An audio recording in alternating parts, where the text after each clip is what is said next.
അപ്പൊ ആദ്യം തന്നെ എല്ലാവർക്കും ഹാപ്പി ഓണം. നമ്മള് ഇപ്രാവശ്യത്തെ ഓണം കുളമായി നാട്ടം വിചാരിച്ചേ. കാരണം വെച്ചിട്ടുണ്ടെങ്കിൽ നമ്മളെ എല്ലാ പ്രാവശ്യവും നല്ല ഗംഭീരമായിട്ട് ഓണം ആഘോഷിക്കുന്നതാണ്. വീട്ടിൽ നിറച്ച ആൾക്കാരുണ്ടാവാറുണ്ട്, കേട്ട കൂട്ടുകാരന്മാര്, ഫാമിലി, അമ്മച്ചി, ചിറ്റപ്പൻ എല്ലാവരും ഉണ്ടാവാറുണ്ട്. ഇപ്രാവശ്യം ആരുമില്ല, ഞങ്ങള് 3 മാത്രമേ ഉള്ളൂ. വേറൊന്നുമല്ല, ഞങ്ങക്ക് എല്ലാവർക്കും പനിയായിരുന്നു കേട്ടോ. സൗണ്ട് ഉണ്ടായിരുന്നില്ല. എന്റെ സൗണ്ട് പോയിട്ട് 1 മാസമായി. ഇപ്പോഴും ശരിക്കും വന്നിട്ടില്ല. കുറച്ച് വരാൻ ഇടയ്ക്കിടയ്ക്ക് പതറി പോകും. എല്ലാവർക്കും നല്ല പനിയായിരുന്നു. അതുകൊണ്ട് ഓണം കുളമായെന്നാ വിചാരിച്ചേ. അമ്മ ഇങ്ങനെ ഫുഡ് ഉണ്ടാക്കുന്നതൊക്കെ കണ്ടായിരുന്നു, പക്ഷെ ഇത്രയും ഐറ്റംസ് ഉണ്ടാവും വിചാരിച്ചില്ല. കറി എന്തൊക്കെയാന്ന് ചോദിക്കരുത്, ചോദിച്ചാൽ ഞാൻ പെട്ടുപോകും. കറിയൊക്കെ നിങ്ങക്ക് അമ്മ പറഞ്ഞു തരും എന്തൊക്കെയാന്നുള്ളത് കേട്ടോ. പറയാനൊന്നുമില്ല, കാണുമ്പോ എല്ലാം മനസ്സിലാവും. എന്തൊക്കെയായിട്ടുണ്ടാവും കറിയില്? പറയാൻ 10-26 ഐറ്റം ഉണ്ട് കേട്ടോ. മമ്മി ഉണ്ടാക്കുന്നുണ്ടപ്പോ ഞങ്ങൾ വിചാരിച്ചില്ല ഇത്രയും ഞങ്ങളൊക്കെ ഉണ്ടാവുന്നു. ആരുണ്ടായിരുന്നില്ല ഹെൽപ്പിന്, ഞാൻ ആരും ഉണ്ടായിരുന്നില്ല അമ്മയുടെ ഒപ്പം. അമ്മ ഒറ്റയ്ക്ക് നിന്നാണ് എല്ലാ കറിയും ഉണ്ടാക്കിയത്. ഞങ്ങൾക്ക് 2 പേർക്കും നല്ല പനിയൊക്കെ ആയതുകൊണ്ട് ഞങ്ങൾ കിടക്കുമായിരുന്നു. ഇടയ്ക്കിടയ്ക്ക് ചെന്ന് നോക്കുമ്പോ അമ്മ ഉണ്ടാക്കുന്ന കാണുന്നുണ്ട്, പക്ഷെ എന്നാലും ഇത്ര ഐറ്റംസ് ഒന്നും ഞങ്ങൾ പ്രതീക്ഷിച്ചില്ലായിരുന്നു. ഇതിപ്പോ കുറേ ഉണ്ട്. ഇതിപ്പോ ചോറ് തിന്നോ കറി തിന്നോ ഡൗട്ടാണ്. പായസം 2 ഐറ്റം ഉണ്ടല്ലേ?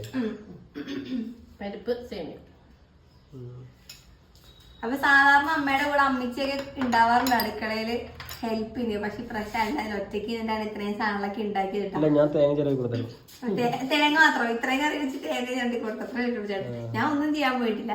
പപ്പടം വറുത്ത മാത്രം ഞാൻ അതും ഞാൻ ഹെൽപ്പ് ചെയ്തു. ഇല വെട്ടത് ഞാൻ. പ്രശ്നമില്ല, ഞങ്ങള് 3 പേര് മാത്രമേ ഉള്ളൂ ഓണത്തിന്. സാധാരണ ഞങ്ങൾ ഓണത്തിന് അവിടെയൊക്കെ പോവാറില്ലാണ്. ഞങ്ങള് വീട്ടില് ഫുഡൊക്കെ വെച്ച് സദ്യ കൊണ്ടുപോയിട്ട് ഞങ്ങള് ഒരു ട്രിപ്പൊക്കെ പോകാറുണ്ട്. സാധാരണ അങ്ങനെയാണ്. പക്ഷെ ഇപ്രാവശ്യം പനി ആയതുകൊണ്ട് എങ്ങോട്ടും പോകുന്നില്ല, വീട്ടിൽ തന്നെ ഇരിപ്പാണ്. വേണമെങ്കിൽ സിനിമയ്ക്കൊക്കെ പോവാന്നൊക്കെ വിചാരിച്ചിട്ടുണ്ട്. ടിക്കറ്റ് ഒക്കെ ആയിട്ടുണ്ട്. അപ്പൊ സിനിമയ്ക്കൊക്കെ പോകാറുണ്ട്. എന്തായാലും എല്ലാ പ്രാവശ്യം പുറത്തു പോകാണ്. ഇപ്രാവശ്യം അങ്ങനെ പോകാണ്ടിരുന്ന മോശമല്ലേ. ഇത് കണ്ടോ, വിളമ്പ് ചോറിടാൻ പോലുള്ള സ്ഥലമില്ല. ഫുള്ള് കറി മാത്രമേ ഉള്ളൂ. ചോറവിടെ വേറെ അല്ലേ വിളമ്പൂ. ഇനി വിളമ്പ് കഴിഞ്ഞ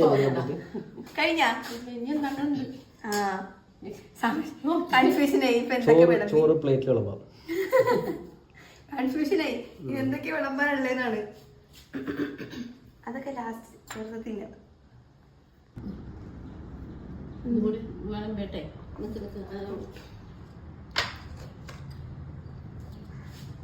സാമ്പാർ ഇത് പായസം നോക്കട്ടെ.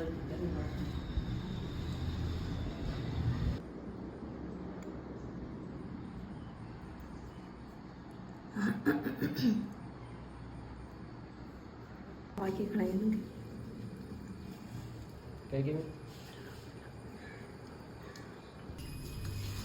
നിക്കണപ്പൂ കുഴച്ചേരാൻ പറ്റിയ നിക്ക്. അപ്പൂനോള സദ്യ കുഴച്ചേരാന്ന് പറയുന്നത് എനിക്ക് അപ്പൂന് കൊതിയായി. അപ്പൂനോള സദ്യ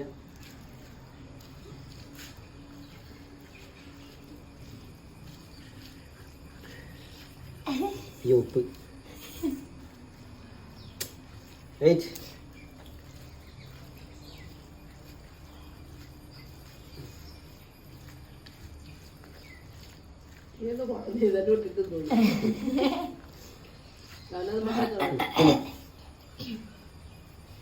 ഓ മണം പിടിക്കാനാണ് ചിക്കനും മീനൊന്നും ഇല്ലാണ്ട് പറ്റൂല.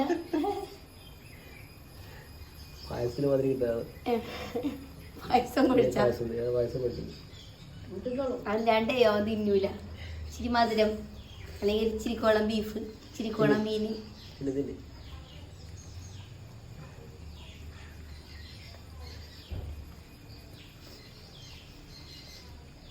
എടാ തെറിപ്പിക്കാണ്ട് തിന്നി. പായസം വേണം. അപ്പൊ കുടിച്ചോളും, പായസം കൊണ്ട് കുടിച്ചോളും. പിന്നുണ്ട്.